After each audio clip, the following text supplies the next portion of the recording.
No Brasil, 20% dos condenados na justiça recebem penas alternativas. Na Europa, a proporção é inversa. Foi o que mostrou uma pesquisa realizada pelo IPEA, o Instituto de Pesquisas Econômicas Aplicada, a pedido do Ministério da Justiça. Hoje, no programa, vamos falar sobre penas alternativas com a psicóloga Bruna Piccolo Espósito. Está no ar o Observatório do Terceiro Setor, o olhar da cidadania.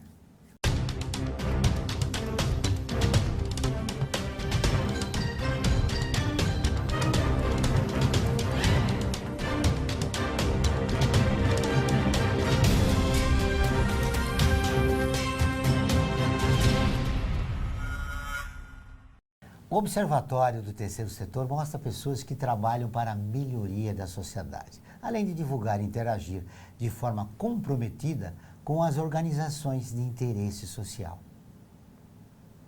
Bruna Piccolo Espósito trabalhou na Central de Penas e Medidas Alternativas da Justiça Federal. Atualmente compõe a equipe de psicólogos do Instituto Adoptare. Tudo bem, Bruna? Seja bem-vinda ao Observatório. Tudo bem, obrigada. O que são penas alternativas? Bom, as penas alternativas, elas surgem como uma substituição à pena de prisão, que são as penas que restringem a liberdade daquele sujeito. Para que essas penas sejam aplicadas, tem alguns quesitos, né?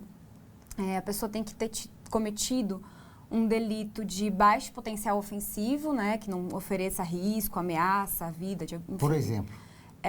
Por exemplo, delitos de moedas falsas, questão de não repasse de tributos, no recolhimento de tributos não repasse. Enfim, delitos que não tenham esse agravo no sentido de ter um potencial ofensivo, enfim, à vida, um atentado contra a vida, em outras questões. Tem que ter isso, né? E a pena, por exemplo, tem que ser menor do que 4 anos de prisão. Se ela for menor a isso, ela pode ser convertida em uma pena que não restrinja a sua liberdade, né? Que não seja o cárcere, em outras que são privativas de direitos. E aí tem alguns exemplos, né? De penas que são alternativas.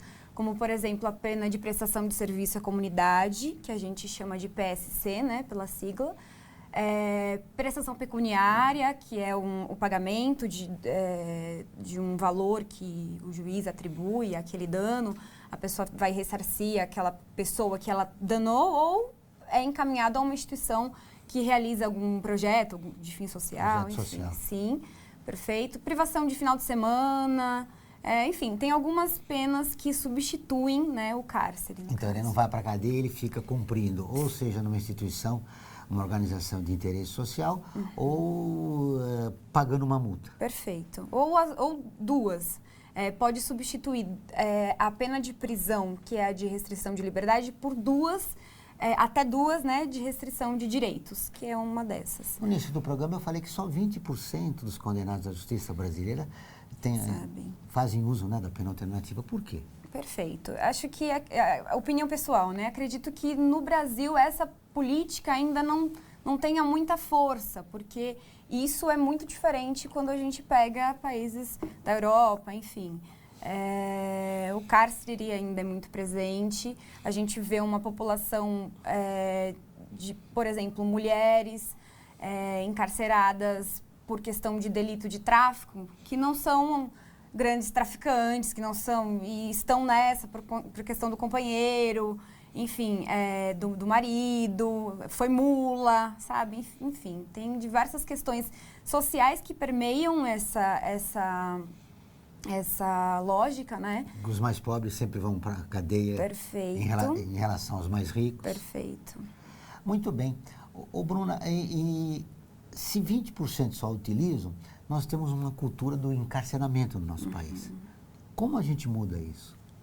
Acredito que espaços como esses, por exemplo, é muito importante que se fale sobre isso, que se mostre a importância da pena alternativa. Por exemplo, a pena de prestação de serviço à comunidade, que são trabalhos, a pessoa que cometeu o delito, foi condenada, teve a sua pena de prisão convertida nessa outra pena, ela recebe lá uma quantidade de horas, vamos supor, ela foi condenada a 3 anos de prisão. Esses 3 anos, eles são convertidos em horas que devem ser cumpridos através do trabalho. Então, essa pessoa vai oferecer o seu trabalho gratuito a uma instituição pública ou de direito privado com finalidade pública. ONGs, associações, enfim. E vai oferecer esse trabalho ao invés de estar encarcerada. E acho que é importante mostrar essa alternativa e dar voz a isso, porque acho que ainda tem muito preconceito, as pessoas podem não acreditar na viabilidade disso ao invés do cárcere, né? E acho que ainda existe essa questão do preconceito. Um outro problema não seria que a população tem um grande preconceito em relação às penas alternativas porque ela está coada pela violência e ela quer que quem cometeu o crime vá para a cadeia. Vai para a cadeia, perfeito. Mas o que talvez a população não entenda é que esse tipo de público que vai para essa pena alternativa não são indivíduos de alta periculosidade, não são indivíduos que vão fornecer um dano para a sociedade, que muitas vezes eles estão permeados por questões sociais, são, enfim, periféricos, negros.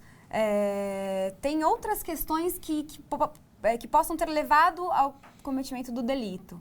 Então, é muito importante olhar com essa diferença de que são outras determinações que causaram muitas vezes aquilo e não um indivíduo de alta periculosidade que tem que estar encarcerado. Ou seja, no Brasil só é preso a população de baixa renda, que não tem guia. A grande maioria.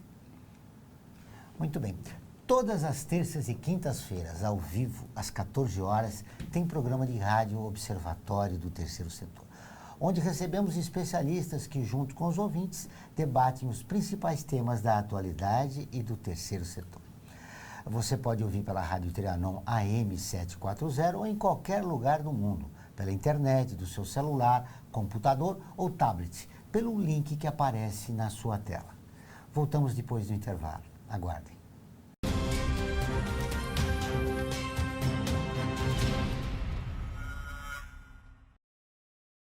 A vida nos traz muitas conquistas, mostrando que todo conhecimento e esforço compensaram em cada detalhe, cada emoção. Estudar na FIA me fez crescer profissionalmente e a conquistar um objetivo maior, que foi a felicidade de ajudar meus filhos numa carreira brilhante. E a FIA compartilha esses sonhos com a melhor estrutura, corpo docente e networking que conduzem ao sucesso e à felicidade. FIA, sua maior conquista. Olá, eu sou Laura Gelbert, da ONU News. Notícias das Nações Unidas e do mundo você acompanha na página e nos programas do Observatório do Terceiro Setor, parceiro da ONU News. E para acompanhar diretamente a ONU News em português, acesse nossa página e redes sociais. Até lá!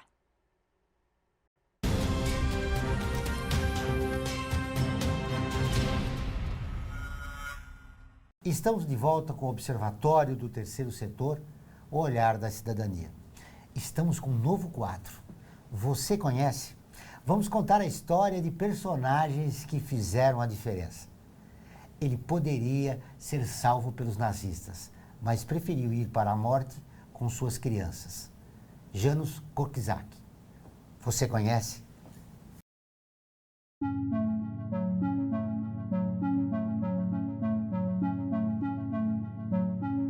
Janusz Korczak, pseudônimo de Henryk Goldsmith, nasceu em Varsóvia, na Polônia, e foi um pedagogo, inovador e autor de obras no campo da teoria e prática educacional. Foi precursor de iniciativas em prol dos direitos da criança e do reconhecimento da total igualdade das crianças. Além de pedagogo, Korczak era médico, pediatra, escritor, autor infantil, publicista, ativista social e foi oficial do exército polaco.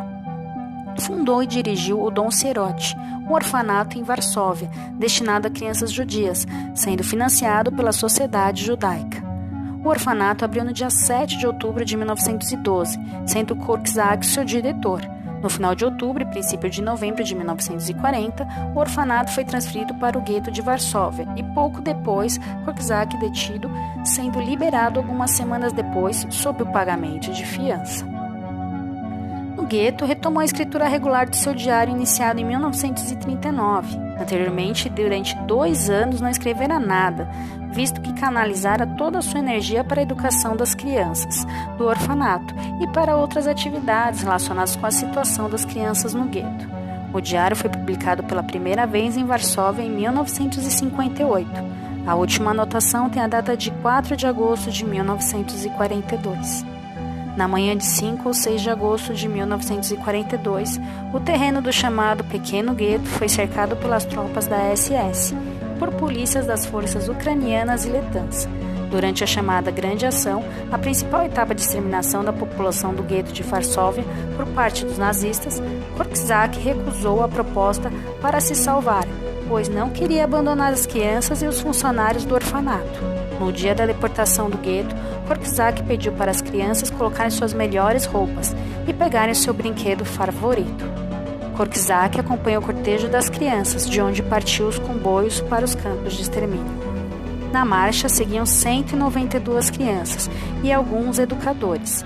Quando estavam perto de seu destino final, um soldado nazista reconheceu Korczak e ofereceu mais uma vez a oportunidade de escapar da morte. Korczak negou deixar as crianças mais uma vez.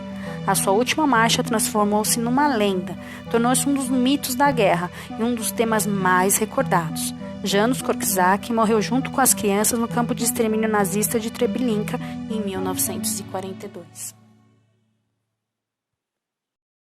O crime contra a humanidade praticado pelos nazistas, que são passados de geração para geração e chega na sua, né? Impede que a população tenha uma compreensão melhor do que sejam penas alternativas ou de que alguém cometeu algum crime, né? Perfeito. Por exemplo, a história que a gente acabou de ver, uma pessoa que estava buscando lutar por uma garantia de direitos, né, e foi morta justamente por isso. E acho que isso ainda permeia muito a nossa sociedade. A pena alternativa, ela vem como uma alternativa garantindo um direito de uma pessoa não estar privada de sua liberdade, ainda que ela seja punida por uma coisa que ela cometeu. E acho que esse preconceito ainda permeia muito em função disso, né? Disso que a gente ainda carrega no nosso país. E também o preconceito de que se você cometeu um crime tem que ir para a cadeia, né? Perfeito. Por exemplo, uma das penas alternativas que a gente vê que é muito interessante, na minha opinião, é a prestação de serviço à comunidade. A pessoa cometeu um delito, ela foi condenada, ela foi julgada, foi condenada, ela não está deixando de pagar aquilo que ela deve, né? Que a sociedade entende que ela deve, mas ela vai fazer isso de uma outra forma. E a intenção é que isso se dê de uma forma em que a pessoa não precise sair do seu convívio social. Ela pode estar inserida em uma instituição, realizando um trabalho com um fim social. Enquanto eu tive contato com esse público, eu pude ter esse contato antes dessa prestação de serviço, por exemplo, e depois. E a gente vê o quanto essa pena alternativa ela é efetiva, porque a pessoa chega com ou nenhuma, ou com uma perspectiva de que aquilo é realmente penoso, e muitos têm um desenvolvimento dentro daquilo que pode ressignificar uma vivência, né? Ela se recupera melhor do que se fosse para a cadeia. Com certeza. Tem pessoas, por exemplo, que encerram a sua prestação de serviço à comunidade e que continuam na instituição como voluntários. Então, a gente vê um significado gigantesco dentro dessa alternativa à prisão. O que poderia não ocorrer se uma pessoa que tivesse cometido um delito de nenhum potencial ofensivo fosse encarcerada, né? Como a gente muda essa cultura, essa mentalidade? Então, como eu disse, espaços como esse acho que são muito importantes, porque acho que quanto mais a gente falar sobre isso, a gente poder ter abertura das instituições para conhecer esse trabalho, para pouco a pouco mudar esse preconceito, porque às vezes a pessoa pode receber essa questão do tipo, mas eu vou abrir a minha instituição para uma pessoa que cometeu...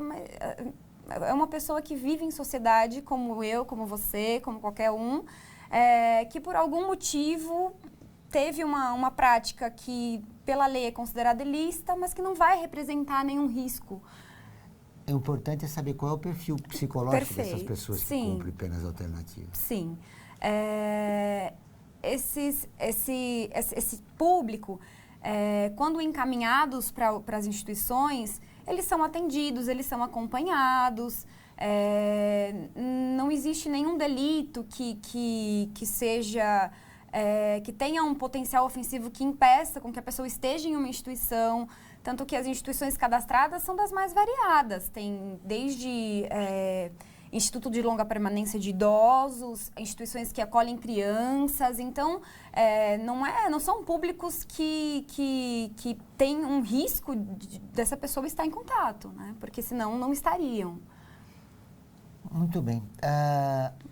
Essas pessoas que cumprem penas alternativas, elas têm mais chances de se, como você disse, de se reinserirem na sociedade do que as que cumpriram prisão. Tá.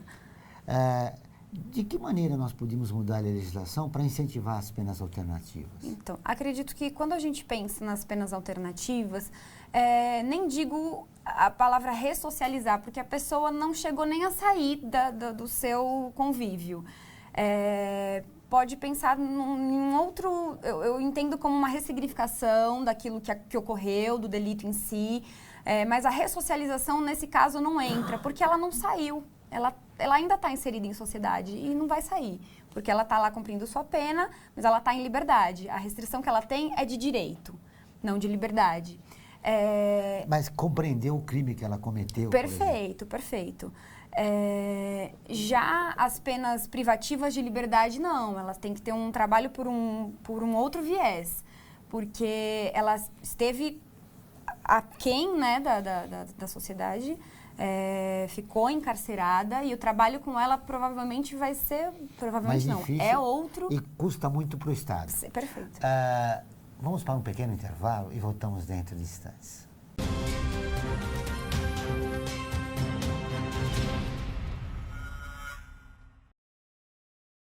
A FUNASP colabora com a USP nas relações entre fundações por meio de fóruns, simpósios, seminários, pesquisas e intercâmbio de informações, além do seu investimento na área social.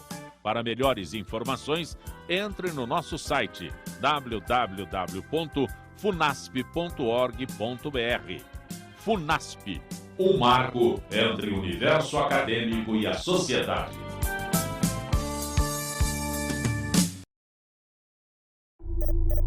Internacionalizar a economia afeta o seu emprego?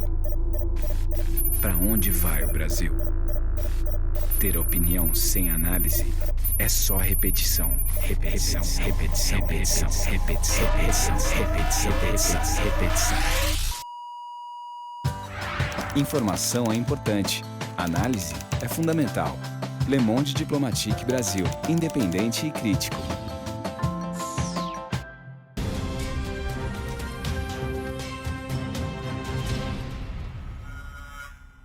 Estamos de volta com o programa Observatório do Terceiro Setor, o Olhar da Cidadania. Não esqueça, todas as quartas-feiras, às 17 horas, tem o programa Olhar da Cidadania, na Rádio USP, com temas da atualidade e dos direitos humanos. Anote, todas as quartas-feiras, às 17 horas, na Rádio USP, em São Paulo, 93,7, em Ribeirão Preto, 107,9 FM. Muito bem. Existe resistência em relação às penas alternativas até dos servidores públicos, né? Existe. Não posso negar. Por exemplo, mas uma coisa interessante que vem acontecendo é que na própria justiça também existe essa possibilidade dos prestadores de serviço prestarem o serviço também em unidades da justiça, ou enfim, em unidades públicas, porque tem esse fim de um serviço com finalidade pública. Você trabalhou na Justiça Federal. Sim. Qual era a tua atividade lá? Eu fazia parte de uma seção de psicologia e serviço social E a nossa atividade era para receber essas pessoas em cumprimento de pena e principalmente que estivessem cumprindo a prestação de serviço à comunidade. E realizar desde do recebimento dessa pessoa até o encaminhamento para a instituição, esse acompanhamento dessa pessoa durante todo o processo. E também o encerramento, né? Depois que ela terminou a pena, a gente recebia para o encerramento para verificar como que foi esse processo. Por isso que dá para ter uma certa noção dentro dessa vivência, né? Porque você acompanha, querendo ou não, a pessoa durante todo o cumprimento da pena. Por eu ser profissional da área de psicologia, a vivência que eu tive dentro dessa área de penas alternativas foi especificamente dentro da prestação de serviço à comunidade, que é a PSC.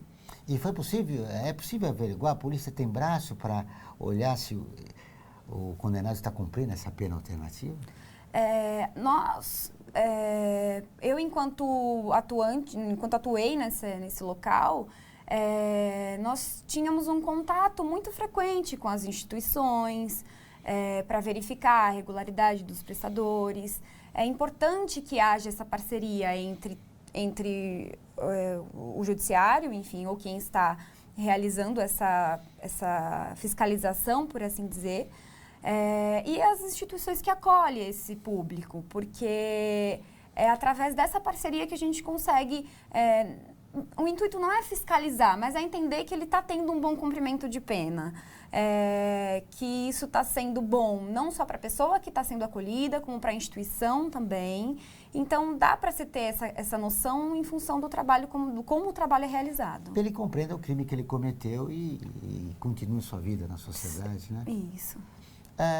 Que sugestões você daria, a partir da experiência que você teve na Justiça Federal, para ampliar as penas alternativas no nosso país? Eu acredito que as instituições devem estar muito abertas a conhecer o trabalho, a conhecer, na verdade, o que são as penas alternativas, né? Para compreender que isso, na verdade, é muito mais benéfico do que outros processos Como ir se para cadeia, fazer. por exemplo. Perfeito. Porque isso traz benefícios não só para a própria pessoa que cometeu esse ato, esse delito, como também para quem está recebendo, porque é uma forma de troca, né, de serviço, de ter um serviço gratuito, um serviço de relevância social para aquela instituição.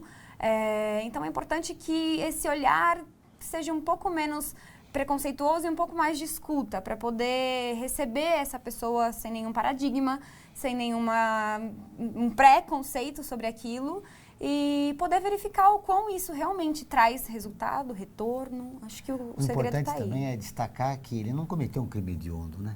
Mas nunca. É um crime, como você disse no bloco anterior, que não foi contra a pessoa humana, né? Sim, sim. São delitos...